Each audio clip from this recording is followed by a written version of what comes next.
Walking Away Book Club. We're going to be tackling question 6 of chapter 1, which is, what are some of the issues that have driven the recent widespread interest in spiritual formation, both in the broader society and among Christians? So to do that, we're going to go through a few of the sections of this chapter and share some of the material that really stood out to us pertaining to that question and discuss it. And then at the end, we're going to answer that question one by one, and that's the plan. So thanks for joining us. Dustin, you want to start? Can. So, first thought I had under the subheading, page 10, subheading, spiritual aspect of man. Willard essentially summarizes that science misses the heart. He says this halfway down the page, but he says it in greater detail. And then he follows that up by saying, paradoxically, the spiritual side of us, though it is not perceivable by the senses, and that we can never fully grasp it in any way, is never entirely out of our minds. And this spiritual side is really the only thing that is celebrated or degraded in the arts and biography and history, and in most of our popular writings and magazines that we like. So in terms of what drives the widespread interest in spiritual formation, the Spirit is universally understood within our society as the thing as our innermost being, and all of our arts and stories and fables and movies and novels, everything revolves around aspects of the Spirit. But we don't, again, this kind of a callback to last week, we're spiritual beings created in the image of God and meant to be in relationship with Him. But our society doesn't always recognize that, and so there's a certain hunger for a right relationship and rectifying our spirit and uniting it with Him, which drives this new recent interest in spiritual formation. Everyone feels empty, as though they don't fully have the answer to why they don't feel whole.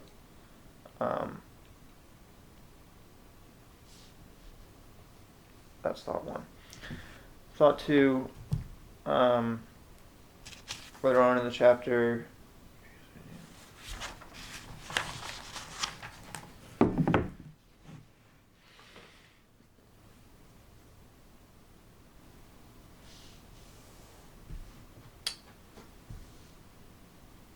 reaching beyond the merely human, page 13, Willard essentially summarizes that the church hasn't been proactive enough in giving an example of how spiritual life should properly be lived out. And he gets into this. The reality of all this is currently veiled from view by the very low level of spiritual life seen in Christianity as now placed before the general public. And he essentially says that this is why there have been any number of areas within the psychological field or others where atheists or ex-Christians sort of condemn traditional Christian spirituality and present new forms as a better solution. And he essentially calls the church here to be better at understanding spiritual formation and then living it out so that it's more easily understood and that there are examples for people to look to, which I think sort of gets into some of the things we talked about last week in terms of, on an individual basis, you have to consider first your own inner transformation, and then that sort of infects others in terms of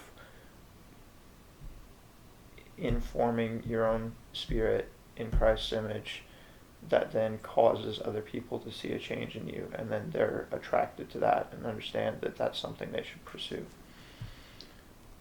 Those were my basic thoughts. Yeah, to your first point, it's interesting that our ability to recognize a well-formed spirit on sort of like a cultural level has degraded over time. Because like if you think about honor cultures, they had a very good idea of what a well-formed spirit was. They missed some things, obviously, but we still have sort of that unquenchable right response to a beautifully formed spirit. And you see that in media, as Willard pointed out. When someone acts nobly in a movie or a book or any other piece of media that we're consuming, we recognize that that is because they're in a sense right in ways that we either like relate to or aspire to. And the degree to which that is still true is kind of a testament to the enduring quality of man's interest in spirit and his acknowledgement that there is a right way for a spirit to be, despite any cultural protestations to the contrary.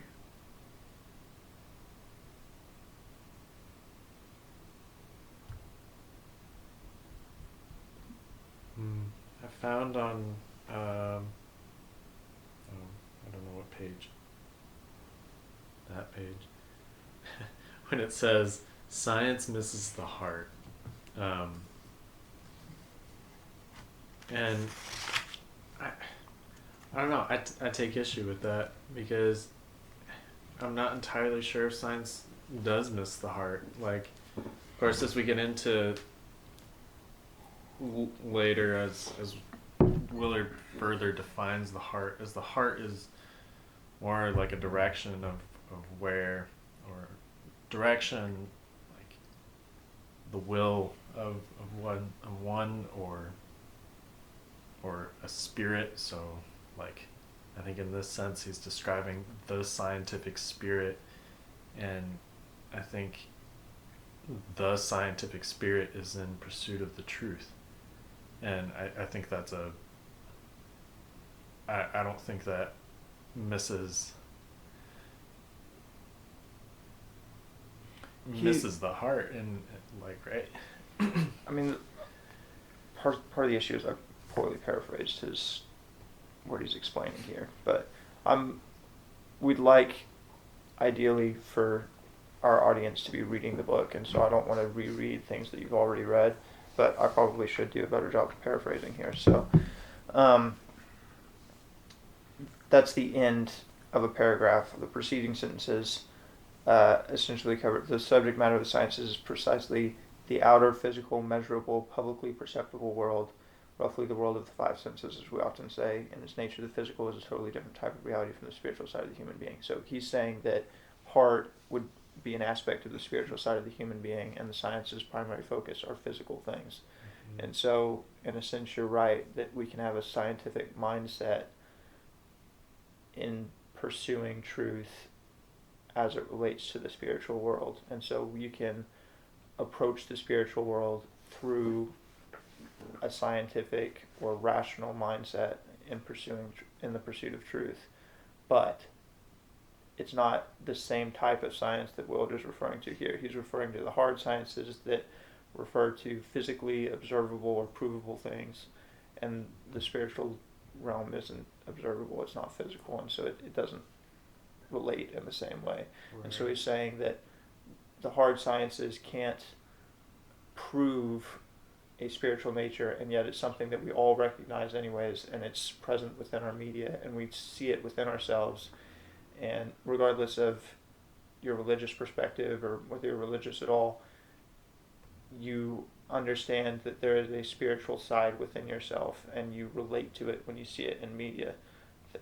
Feelings, thoughts, your will, things that aren't scientifically observable in the physical sense, but that we know are there. That's the only point that he's making here. Right. And so I was just saying that, I was just reiterating that essentially, and saying that our world understands, regardless of their perspective, that they have a spirit, and there's a certain craving for that spirit to be rightly ordered, and the only way it can be rightly ordered is through Christian spiritual formation. Okay. Yeah. Thanks for the clarification.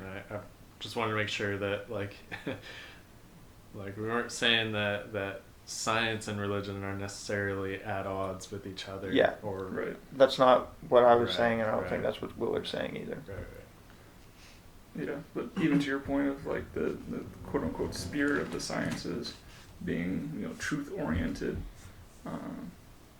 it can't, like, science can't prove itself, like science cannot prove its own validity. It rests on a sort of axiomatic approach to reality that is quintessentially spiritual in nature.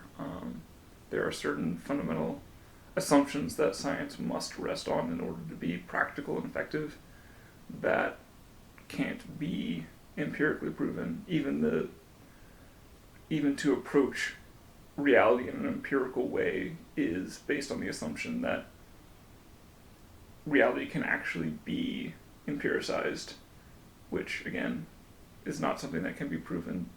It's founded on a set of beliefs about the nature of reality that are, like I said, quintessentially spiritual in nature. That reality is explicable, that reality is knowable, that reality is repeatable and orderly. Those things are all spiritual assumptions about how reality works that science can't operate without and can't prove under its own power. Which is why many early scientific thinkers were Christians, and why many universities rose because of Christianity, because you have to have that underlying expectation that the universe is ordered and observable for you to have any desire to observe it and study it in that way. Right.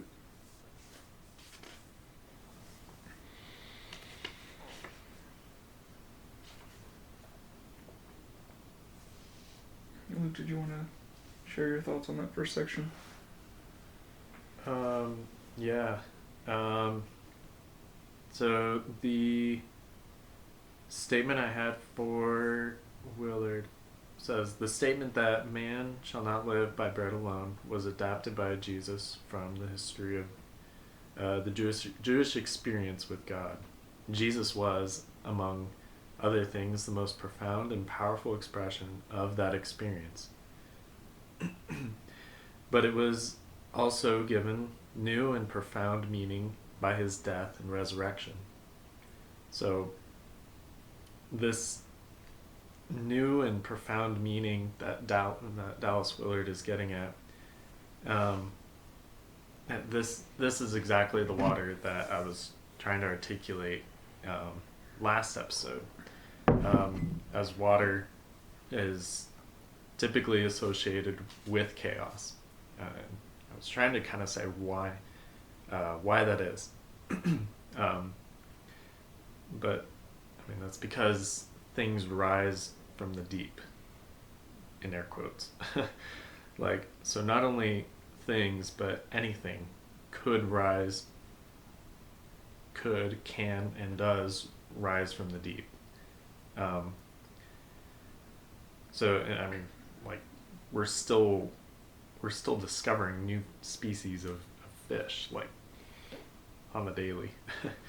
For something to be new, it has to come from a chaotic, unformed, primordial state, such as water. And so we as humans, we like chaos.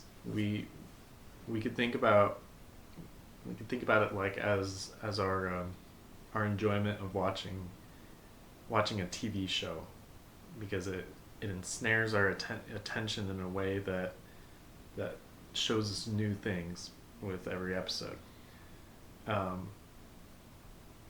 So, and from the little I know about brain chemistry, I know that when we experience new things, we receive like hits of dopamine. However, too much chaos, novelty, etc. is too much for one to handle, and that would be something like a panic attack. Yet, oftentimes we still willingly overwhelm ourselves with these, with too many chaotic variables. So when Willard says that Jesus states that man shall not live by bread alone, that's kind of what I think he's getting at, is that Jesus is an appropriate dose of the chaos that can both keep us interested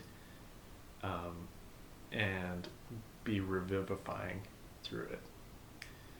So really, to answer the question, why I think this answers the question is like of what are the issues that are driving this spiritual, like this interest in spiritual formation, is because by focusing too much on worldly chaotic variables, our society has seen mental health decline, mostly among men,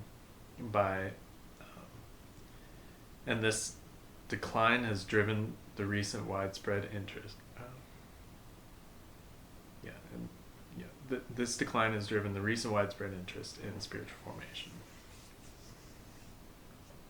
Yeah, I think that's closely tied to what Dustin was talking about as far as the missing the heart of not being able to, because our ability to see what a good spirit is has decreased over time.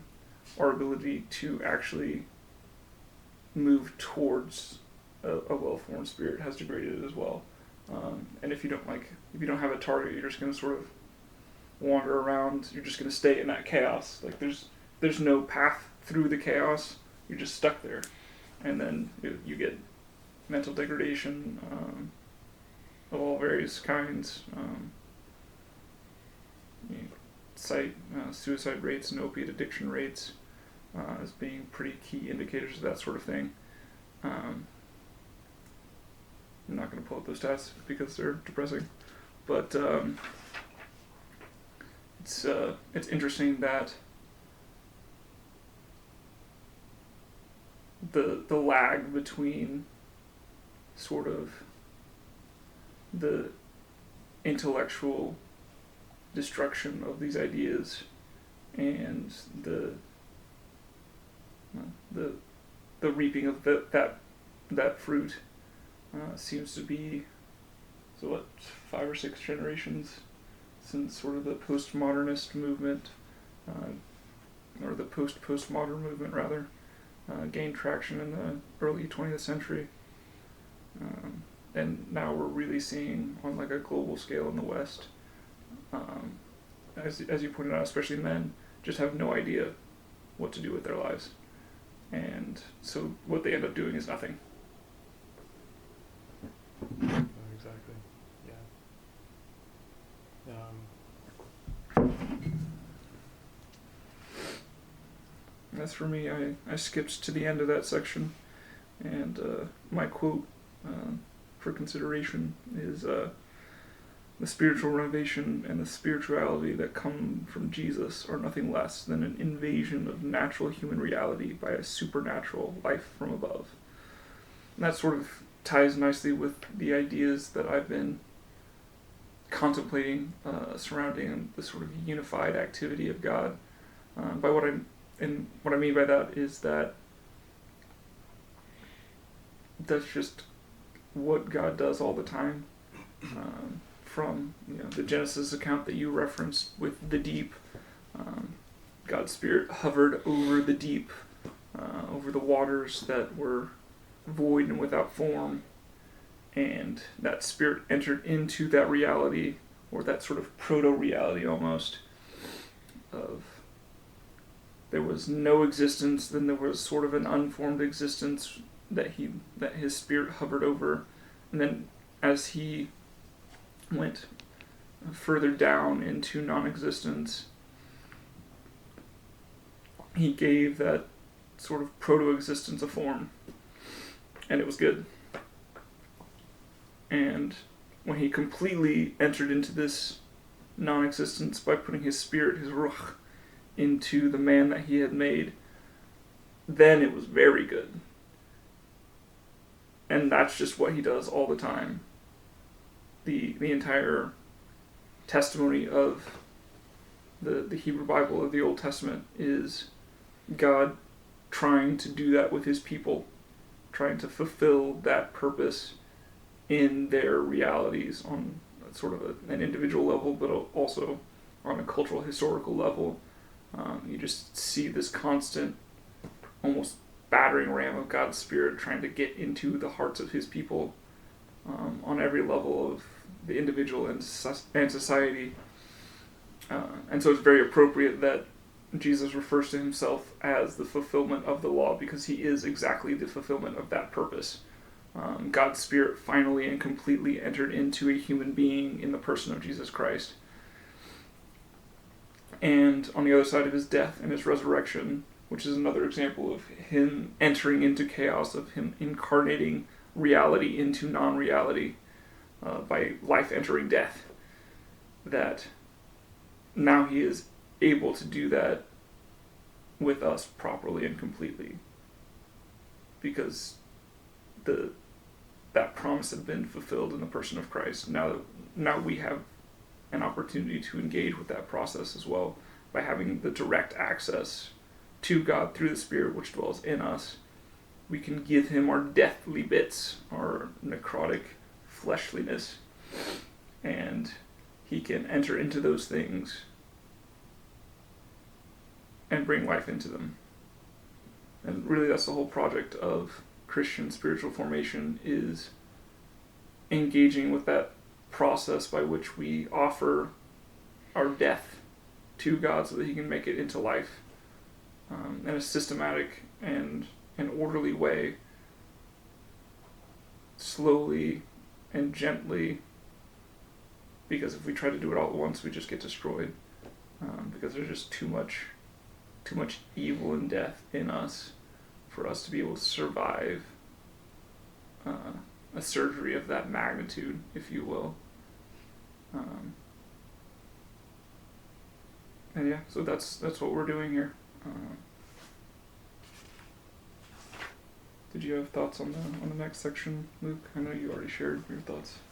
I had one thought on what you just said too. Is if we're like imagining ourselves like on a boat, and we look out over the railing of the boat, we'd see like the horizon where the water's below and the blue sky is above, and we could almost think of like the blue sky above as the water above necessarily that we're going into when we're undertaking the task of renovating our hearts. But yeah, we can move on to the next section. Let's see, I think. Okay, so this was on spirituality and spiritual formation as merely human. Right. So in the quote I picked out from this section was that spiritual formation, without regard to any specifically religious context or tradition, is the process by which the human spirit or will is given a definite form or character. And the reason I picked this one out is because like our spiritual formation is always happening behind the scenes, regardless of whether we're aware of it or not. And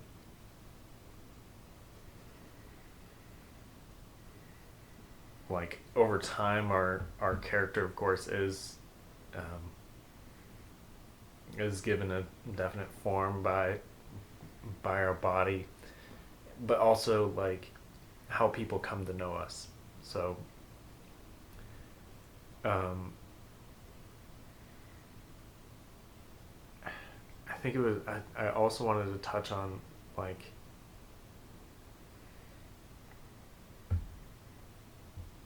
there was the next like there was the next section of what he was going into that like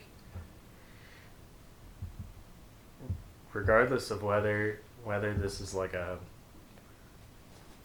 whether you've tried to put your spiritual formation into a little box on Sunday or just at church, it like it maps onto the rest of your week regardless of of whether you're aware of it or not. I think that was basically my only point with that, but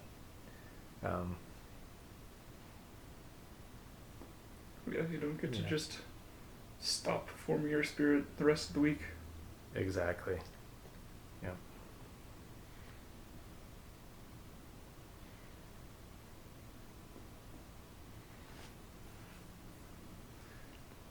My thought on this section, again I skipped to the end, was he always puts bangers at the end of sections. It's really convenient. In spiritual matters, there really is no third world. It's all third world. That's a thing that, like, I'll try to avoid being political with this, but like the Hebrew people thought because they were biologically descended from Abraham that made them the children of the promise, and sort of that thinking has infected Christian thought basically throughout all of Christian history, really. If you think about ideas like Christendom, or more contemporarily, that we're one nation under God. We are a nation under God, that's technically true. All things are under his authority. But to think that we have a special position relative to God and that we can rely on that position to justify us is precisely that thing that Jesus was probably most against in his earthly ministry. You think about his dealings with the Pharisees and the rest of the authorities of Jewish political life of the day. He was constantly at odds with them because they were concerned with specifically that feature of their identity, of being right with God, because they were children of they were the covenant people. And now that we have the new covenant, we as Western Christians can easily fall into the same trap that because we were born in a quote-unquote Christian nation to a Christian family, that we've been in community with Christians for a long time, whatever that community looks like, that just because we happen to intellectually assent to those things, that justifies us, is one, ridiculous, and two, extremely detrimental to actual spiritual formation. I've often said, I haven't said this long enough to go for, I've always said that one of the most dangerous, perhaps the most dangerous thing in the world to be is wrong about whether or not you're a Christian.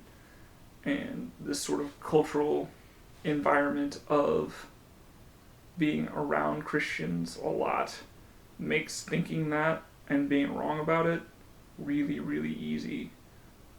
So that's something that we have to constantly be aware of, that just because we're in a place that is friendly to Christian identity and ideals, that doesn't reduce our burden or our responsibility for our own spiritual formation.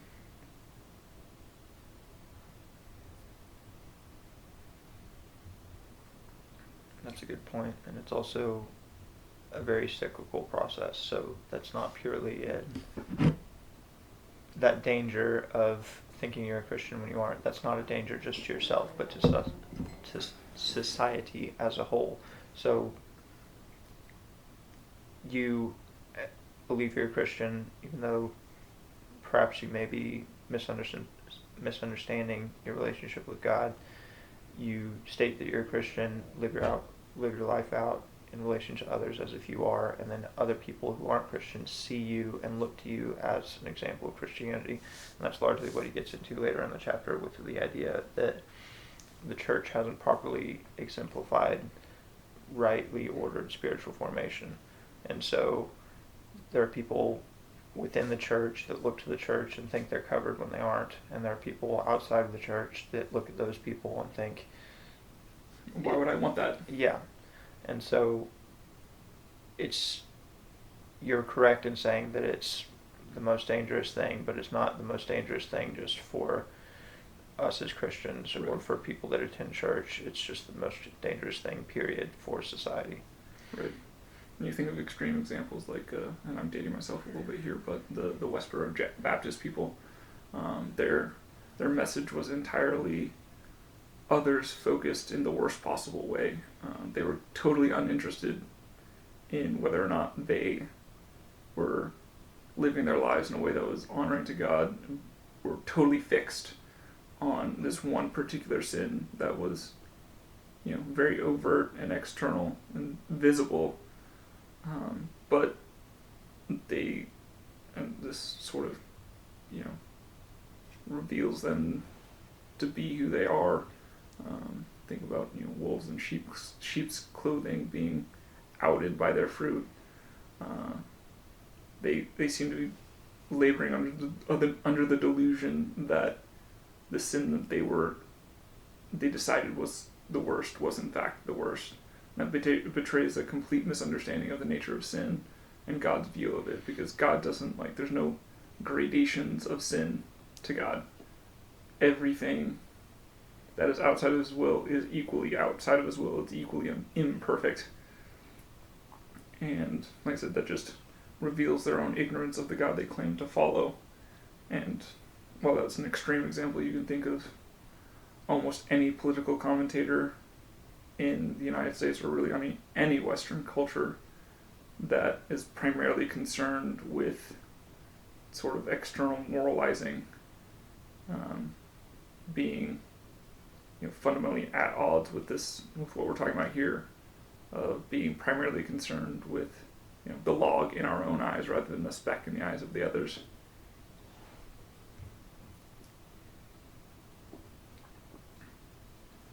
Right. So I feel like that's kind of what I was trying to get at earlier, is how spirits are formed, like how you were saying a little bit, Ryan, was there's spirits that are formed nationally, but there's also spirits that are formed within particular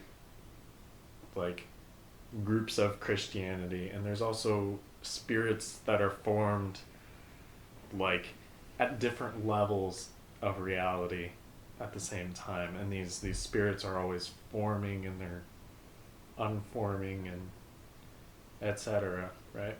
Yeah, he gets into that some. Mm-hmm. When we get into the 6 aspects, he gets into that with social context, right? Right. Mm-hmm.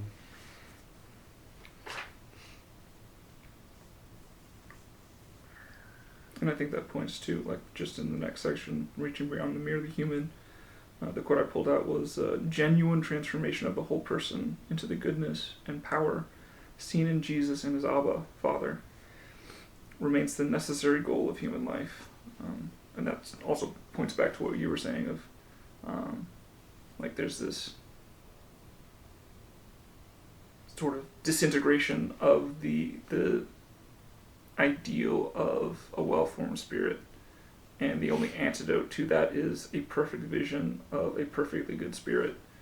And that is precisely, like I said, what Jesus has offered in his own person, was a human being, was fully human, that was perfectly formed in the image of his Father, and has given us, by his entrance into death fully, a means by which we can offer our like sort of hybrid life and death to him so that he can make it fully alive.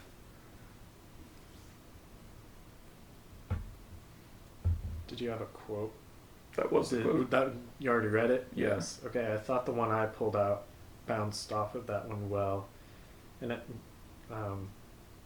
because I think when we treat that spirit as his spirit, as truly divine, like, and this, I think this goes beautifully with the quote I pulled out, which says, "The reality of all this," meaning when the spirit is treated as divine, "is currently veiled from view by the low level of spiritual life seen in Christianity as now placed before the general public. That low level explains why there are at present so many psychologies and spiritualities contesting the field." Yeah, that sort of segues to what I was talking about a minute ago. Like, the public perception of Christianity is just a wing of the political conservative movement in American politics. That's what most people view, especially evangelical Christianity, as. And that's kind of our own fault. Like, we have promoted that view by largely being primarily interested in politics from a public perspective. And that's something that I think the church has to explicitly go against. I don't know really how the church might do that, but it seems necessary if we're to engage with public life in a way that is productive of our actual purposes, which is, Matthew 28, 19 and 20. "Go therefore and make disciples of all peoples, baptizing them in the name of the Father, the Son, and the Holy Spirit, teaching them to observe all that I have commanded you. And behold, I am with you always to the end of the age." That is our goal. Make disciples of everyone around. Not engage politically to get policies that are friendly to a Judeo-Christian ethic to be instantiated in legislation. Yeah, and generally, I think the overall mindset of a conservative Christian evangelical would be very individual-based. I think that our modern political culture can be focused on group identity, whereas as a counter to that, conservatives tend to focus on the individual, but then we as Christians don't think of our solutions in those terms. And so the church can often look at the culture, and those churches that actually want to be countercultural and change things do so by political means, and they don't apply their own ideology as a solution. So we understand that solutions are individual based, and then we sort of disassociate from that and seek political solutions instead, and try to, from the top down, institute policies that either institute policies or prevent policies going the other way. But it's not so much a matter of that as what you were saying, Ryan, and making disciples, and then there being an outgrowth from that changes the culture. You have to focus. It's largely an internal focus on the people within your community and the community surrounding you. So like your congregation, and then the community that your congregation is reaching out to, and then that causes a cultural shift in those individuals, as opposed to thinking of political means for change. And so I think that there are many churches that either they take one of two approaches. They either A, sort of dissociate from political and cultural matters entirely because they don't want to be too controversial, in which case they aren't serving their own congregation very well because they're things that do need to be addressed. Or they become too culturally involved and politically involved, and they seek out political stances and political solutions, as opposed to understanding that they should speak out about the culture and how it should be changed, but they should then provide a solution through growth of a congregation and outreach to their community. And we can't be thinking on a national level. We have to think at a local level and change on a one-to-one basis. And that's how cultural shifts happen, is through community and through spiritual formation. Right. I think that brings us nicely into a formal answer of the question. So, with you guys' permission, I'll go first. I think the issue that primarily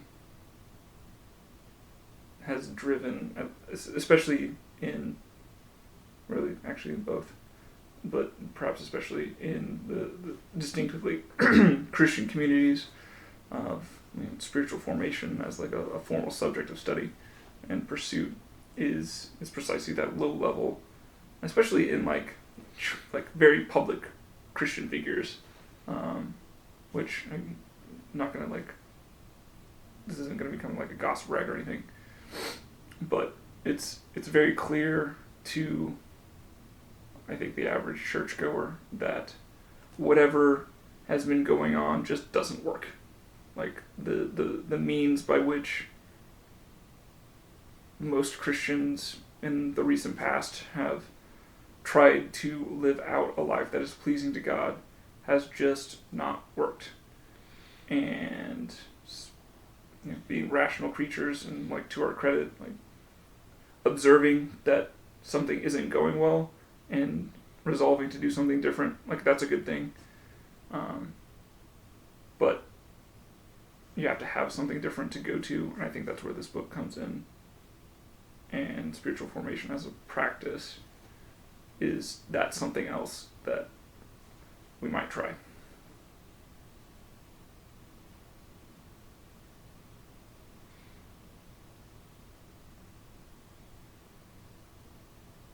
Yeah, definitely. I feel like that summarizes, honestly, kind of all of what we were all trying to say. Definitely. Dustin, would you agree? Yep. Anything more to add? I don't think so. On this I one? think that's Okay. good. Yeah. Well, that's question 6 of chapter 1. Thanks for joining us. I hope you join us for the next one.